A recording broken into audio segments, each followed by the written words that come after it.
On July 9, 2026, a judge in Madison County, Illinois, sentenced a 42-year-old man to 120 years in prison. His name is Timothy J. Dubois Jr. 2 months earlier, a jury had convicted him on all 10 felony counts he faced. The case began at 7:05 in the morning on November 11, 2022, Veterans Day. A 21-year-old woman was sitting in her car at a Starbucks in the Collinsville Crossing retail complex.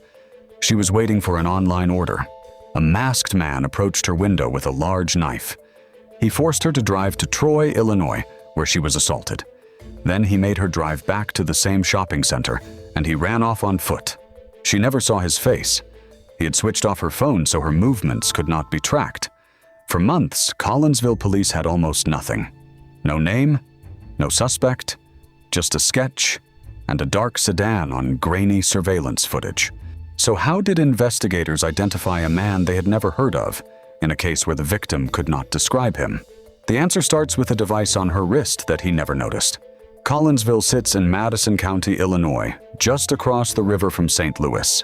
Collinsville Crossing is an ordinary suburban shopping complex, chain stores, fast food, a Starbucks. The victim has not been publicly identified, and we are not going to speculate about her life. What the record confirms is this: she was 21 years old. She was alone in her car on a weekday morning, waiting for a coffee order she had placed online. Prosecutors would later say she was not targeted for who she was. According to prosecutors, Dubois told detectives the victim, quote, could have been anyone.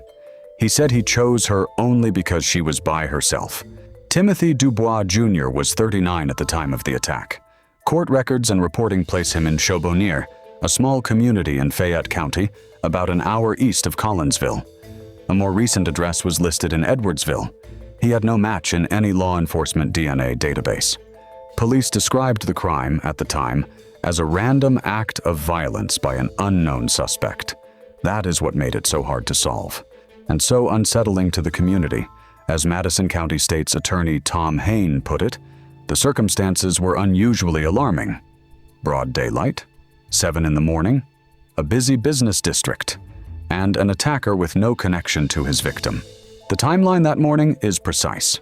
At approximately 7:05 a.m. on November 11, 2022, the suspect displayed a large knife at the victim's car window and forced her to drive. He directed her to the area of Troy, Illinois, where the assault took place. He then had her drive back to Collinsville Crossing. Her car was parked near a Wendy's. He placed a coat over her head, and he fled on foot at around 7:51 a.m. At 7:55 a.m., 4 minutes later, Collinsville police officers were on scene, meeting with a woman who reported she had been abducted at knifepoint. The entire ordeal had lasted roughly 50 minutes. Within days, investigators released a composite sketch and surveillance photos of a black Chevrolet Cruze believed to be connected to the crime. The suspect was described as a white male in his mid-30s, wearing a black hoodie, gray sweatpants, and black high-top tennis shoes. And then the case went quiet. Here is where everything turns on a single detail. Dubois had turned off the victim's cell phone. What he did not account for was her Apple Watch. It stayed on, and it stayed with her for the entire abduction. Investigators used the watch's location data to reconstruct the route and to pinpoint the remote spot near Troy where the assault happened. That location was well off the beaten path, a wooded rural area with a gravel driveway. Police canvassed it. According to State's Attorney Tom Hain, who later described the investigation to the Madison County Board Judiciary Committee, detectives recovered the victim's watch, and about a week later, during that canvass, they found a discarded item on the ground. That item contained a male DNA profile. Investigators ran it. There was no match in the law enforcement database. Normally, that is where a case like this dies. Instead, Collinsville police turned to forensic investigative genetic genealogy, the same category of technique used to identify the Golden State Killer. Detective Sam Luna testified at trial that police sent the DNA sample to a private lab. Genetic testing databases, which require both the site and the individual user to consent to law enforcement use, produced a list of people who were genetically similar to the unknown profile. Hain said that search pointed to a couple of first cousins who lived in the area. Investigators then did something almost mundane. They looked those relatives up on Facebook. In a photo with one of them was a man later confirmed to be Timothy Dubois Jr. 4 months after the attack, on March 8, 2023, Collinsville police announced his arrest. Think about that for a moment. If that smartwatch had powered down, or if she had not been wearing one at all, it is fair to ask whether this case would ever have been solved. At trial, the state built its case in layers. The forensic core was the DNA recovered at the Troy scene, linked to Dubois through genetic genealogy. Haines' office has said this is believed to be the first time forensic genealogical DNA was used in a criminal investigation and prosecution in Madison County. The Apple Watch location data established where the assault occurred, and it led police to that physical evidence in the first place. There was vehicle evidence. Law enforcement witnesses testified that Dubois drove a car resembling the one seen circling Collinsville Crossing that morning.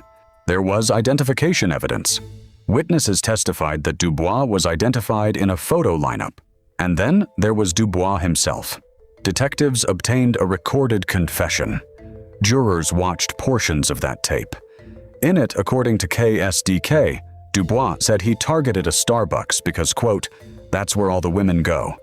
He said he chose this victim because she was alone. He admitted he turned off her phone so their movements could not be tracked. He also wrote an apology letter to the victim. Detective Luna read that letter aloud in court. The victim testified as well. She said she feared for her life. She testified that she asked her abductor whether he intended to hurt her, and that he told her he did not. When they reached the location in Troy, she testified, he told her, quote, "I lied." She also testified that during the attack on Veterans Day, he told her he was a veteran, and that he therefore deserved her. 12 agencies assisted the Collinsville Police Department. Among them, the Troy Police Department, the Illinois State Police, the Fayette County Sheriff's Office, the Vandalia Police Department, the St. Louis County Police Department, and the Illinois Attorney General's Office. In March 2023, Dubois was charged in Madison County with 10 felony counts: 4 counts of aggravated criminal sexual assault, 2 counts of aggravated kidnapping, and 4 counts of aggravated criminal sexual abuse. The assault and kidnapping counts were Class 10 felonies. One of them was charged as an enhanced Class 10 offense. The abuse counts were Class 2 felonies. Judge Neil Schroeder ordered him held in custody with no bond. The trial lasted 3 days before Circuit Judge Tim Berkley. On May 7th, 2026, after roughly 90 minutes of deliberation, the jury convicted Dubois on all 10 counts. The case was prosecuted by Assistant State's Attorney Rebecca Buettner and First Assistant State's Attorney Ali Foley.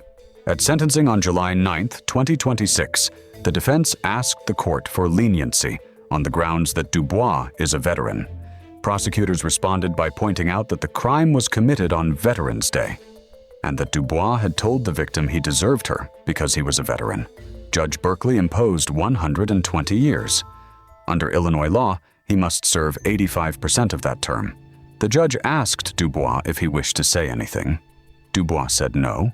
For the record, Dubois was convicted by a jury, but every defendant in the American legal system is presumed innocent unless and until they are convicted in court, and any defendant retains the right to appeal. There is one thing about this case that the public record has never resolved. When Dubois was arrested in March 2023, State's Attorney Tom Hain did something that has not been fully explained since. He publicly asked anyone with information about Timothy Dubois or about this case to contact his office, and he released a phone number. Prosecutors have never publicly stated what prompted that request. No additional charges against Dubois have been announced. Whether investigators were simply being thorough or whether they were looking at something more has not been publicly answered. That is not speculation. That is an open question sitting in plain sight. Here is what we know for certain. On November 11th, 2022, a 21-year-old woman was abducted at knifepoint from a Starbucks parking lot in Collinsville, Illinois. Her attacker wore a mask. He disabled her phone. He left almost nothing behind. He was identified because a smartwatch kept recording, because detectives searched a gravel driveway a week later and found one piece of physical evidence, and because a genetic genealogy search led them to 2 cousins and eventually to a photograph on Facebook. On May 7, 2026, a jury convicted Timothy J. Dubois Jr. on all 10 counts. On July 9, 2026, he was sentenced to 120 years. State's Attorney Tom Hain said something after the verdict that stayed with a lot of the people who covered this case. He said he did not want to call her a victim. He said he thought she was really a victor. She was the one witness who could not identify her attacker's face. She is also the reason a jury needed only 90 minutes. If you want more investigations like this one, subscribe.